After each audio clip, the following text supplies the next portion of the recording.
Hello, good morning. Welcome to my YouTube channel, Jing Official Vlog. Good morning guys, no? So meron tayo dito isang lata na beef loaf na 250 grams. So ayan, 250 grams. So gagawin natin, bubuksan natin ito kabilaan kasi hindi po siya yung easy open can. So magmano-mano ako ng bukas nito guys. Kung paano ko siya bubuksan, panoorin. Tang. Ayan, kasi wala akong pangbukas guys. Buksan ko muna siya ng ganyan. Tapos kabila naman. At ikot ko lang siya ng ganyan, no? So dahan-dahan lang.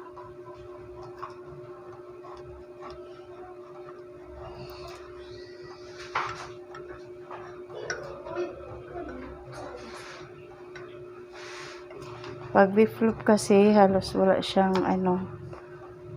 yung easy open can, hindi siya tulad ng mga sardinas na halos lahat ng sardinas na ngayon ay easy open can. So madali lang naman yan pagkasanay ka magbukas gamit ang ating kutsilyo. Yan.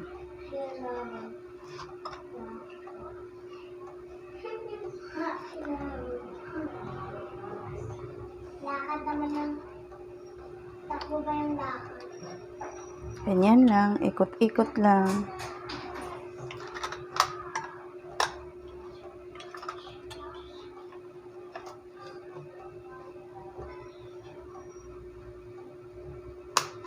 Ayan.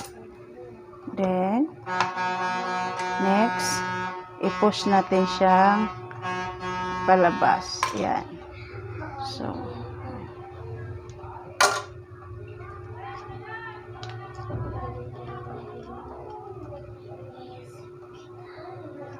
So, ayan na, meron na siya, lumabas na.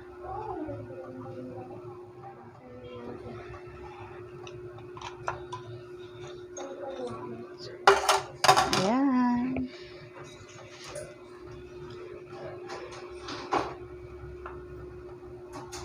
So, malinis po yung ating kamay. Naghugas po tayo ng kamay. So, i-slice lang natin to. Ayan. Slice lang natin ganyan.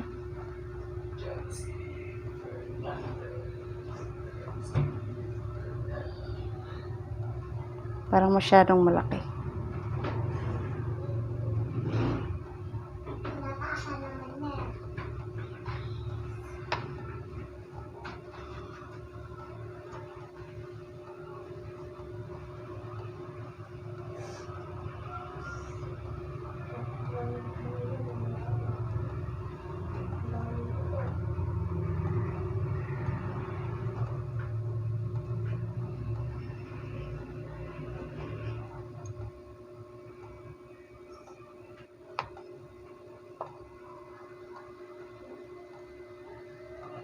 So, ganyan, i-slice natin ng pahaba.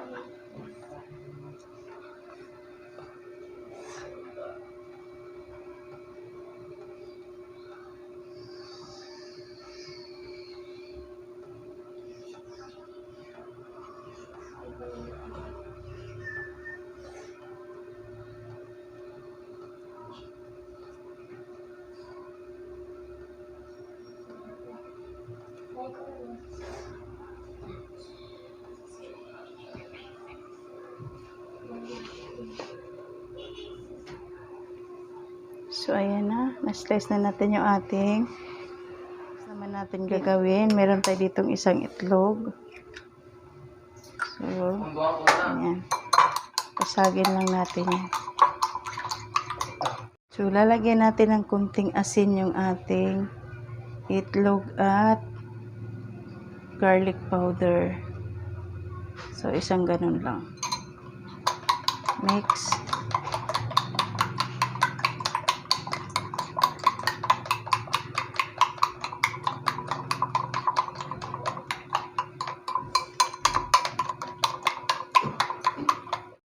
So, ayan na. Halos mix na siya guys. Tatabi lang natin at Next naman natin na gagawin is maglalagay tayo ng harina dyan sa ating plato na 2 kutsara. Ayan, dagdagan natin konti. And then, dagdagan natin siya lagyan natin ng garlic powder, then konting salt, at maglalagay tayo ng paprika. So, ayan.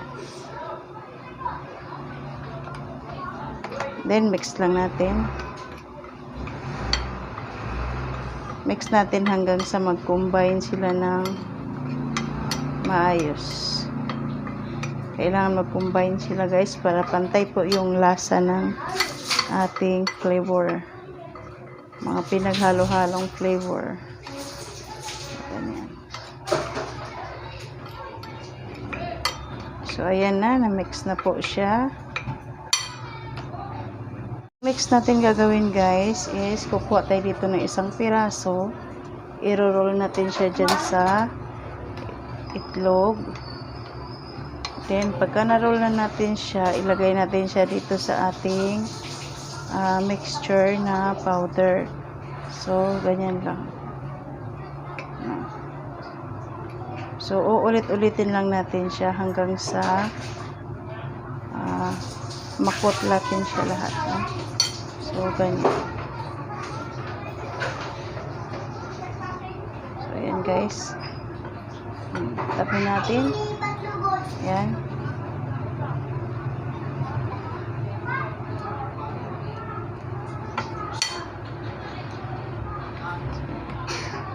Roll na natin siya sa itlog. Then, lagay natin dito sa may harina.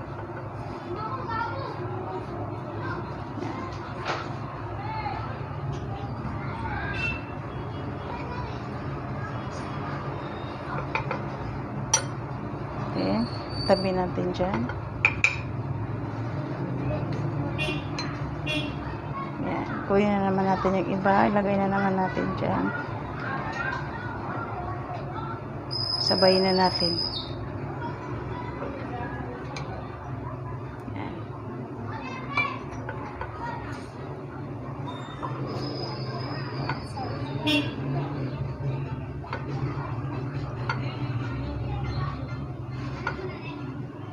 Ito guys, pwede na siyang pang baon ng ating mga anak.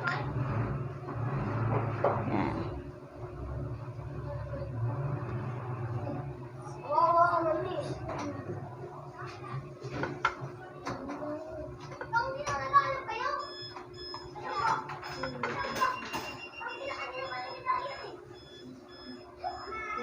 Yan.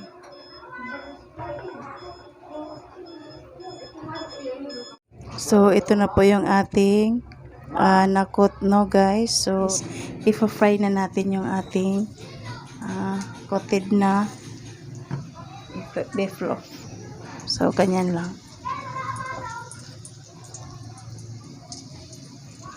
So, ingatan lang natin yung ating mantika na wag siya masyadong mainit dahil mabilis lang po masunog yung ating yan. Ating lulutuin.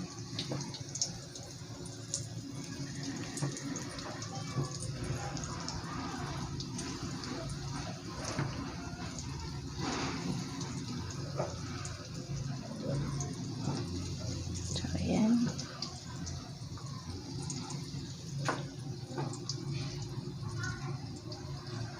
Yan lang, mahinang apoy lang guys. Hintay lang natin siya hanggang sa mag-brown yung kabilang side niya. So, ayan na. Try natin tingnan kung nagba-brown na po yung kabilang side. So, ayan. Pwede na natin siyang baliktarin. Tamang-tama lang po yung lakas ng apoy natin. Hindi po nasusunog yung kabilang part niya. So, ayan.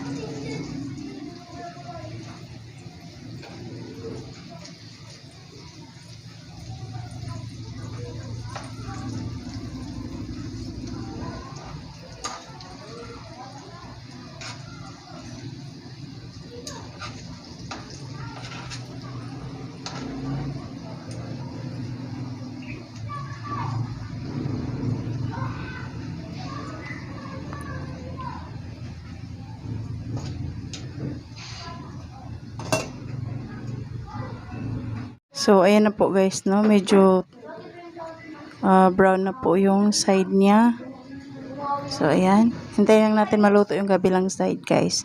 Mga ilang saglit lang po yan. Luto na yung kabilang side niya. So, tatanggalin na natin. Luto na itong una natin nilagay, guys.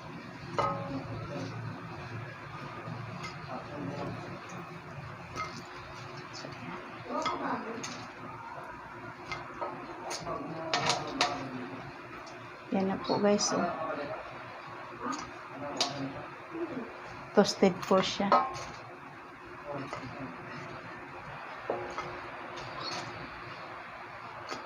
Yan naman, bumagsak na naman yung malakas na ulan.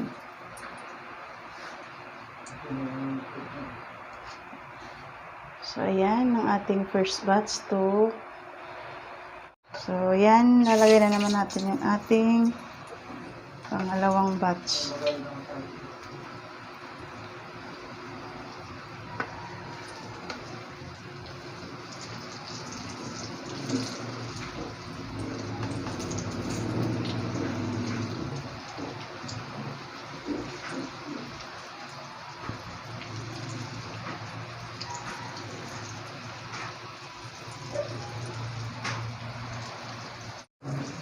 So, ayan, ikabilang ano na naman natin. Baliktarin na naman natin, guys. Ganyan lang kasimple. May pang-ulam na po ang ating mga chikiting. Pwede nilang pambaon sa school. Ayan.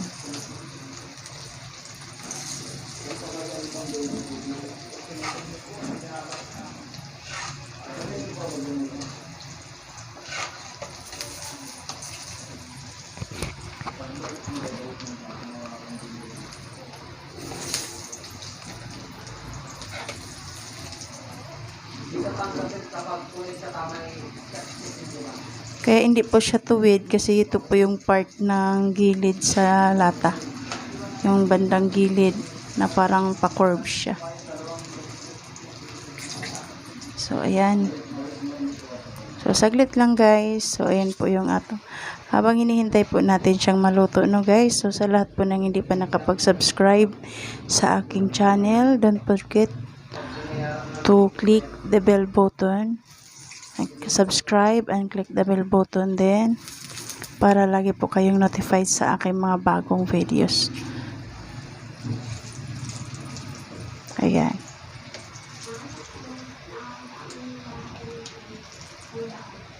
So, ayan.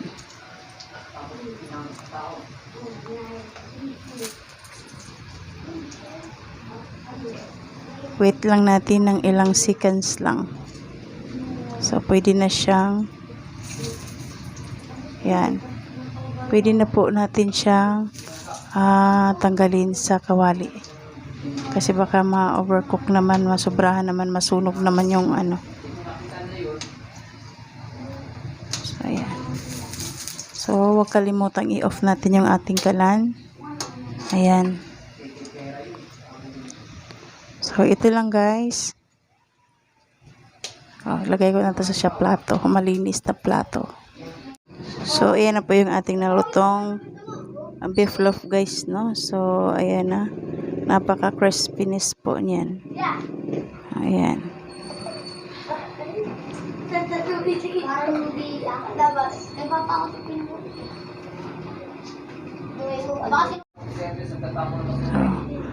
So, sa lahat po ng nanonood, maraming salamat po guys and thank you for watching. Ayan. Pwede po yan sausaw natin sa ketchup guys. So, ayan.